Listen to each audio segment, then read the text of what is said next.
All right, as promised, we're going to make some pizza. I will post the recipe, but it's super easy. You're going to get warm water, not hot, but warm water. So it's almost like bath water, but not too hot. You don't want it boiling because it'll kill your yeast. Then you're going to put in your sugar. So it was a cup of water, and then I do a little extra. A little extra. It's supposed to be a teaspoon, but I have a little extra. This will feed your yeast and it'll make it grow. Now, if you would put your yeast in here with the sugar water and it wouldn't get big and puffy, that would let you know that your yeast is not alive, it's not working. And if it's not working, you're not going to have nice and puffy, chewy pizza crust.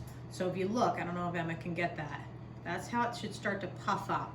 Wait, hold on. We're gonna let it go just for a minute. I'm not gonna touch it. Just gonna let it go. I'm gonna clean my measuring cups up here.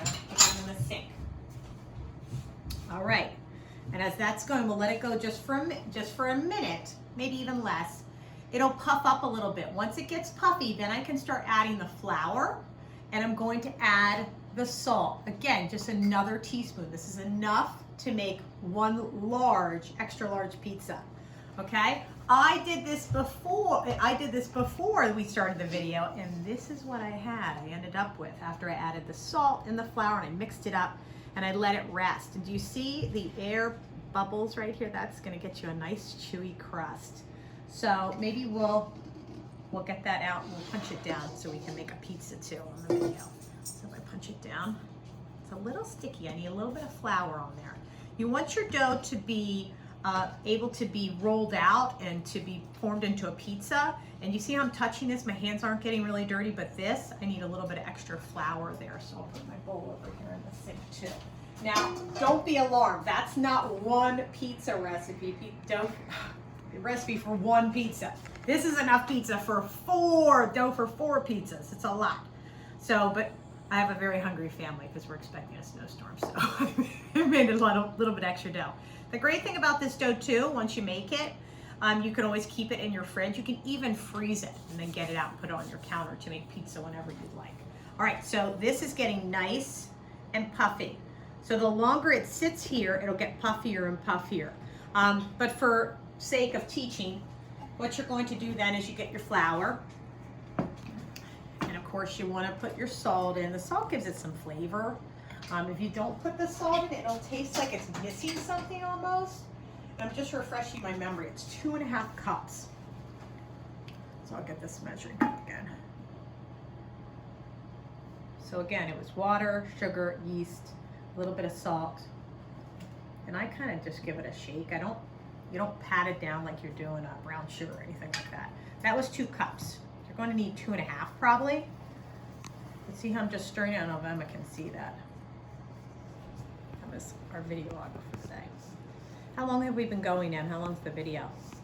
3 minutes and 30 seconds. All right, so after this, we'll pause it and then we'll do how to make pizza next. All right, see how my dough is coming together?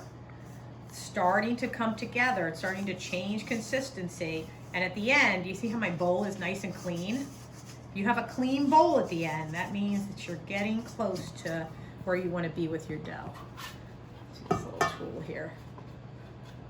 Help you scrape it. Now it's where the fun begins. You can get your hands in there. And you're not gonna poke it. A lot of people want to poke it like they're playing with Play-Doh. But if you're using almost like the palm of your hand, bringing it together. I'll put it on the counter so you can see. But if you can see how it's changing the consistency? It's starting to look a little bit more like that. I'm using that palm of my hand. See how it's forming a nice, beautiful dough. And once you get it looking like this, that's when, and everybody's different. Some people will put plastic wrap over their dough and cover it with a towel to get it to rise. And you can let it rise for a half hour, an hour, overnight. The longer you let it go, the better your dough will be. But believe me, even after a half hour, you'll still appreciate it. It'll be delicious and wonderful. You can put it like this, put plastic wrap, put a towel over it, let it rise. Or I kind of cheat the system and I just kind of put it on my counter, a clean counter, and I put my bowl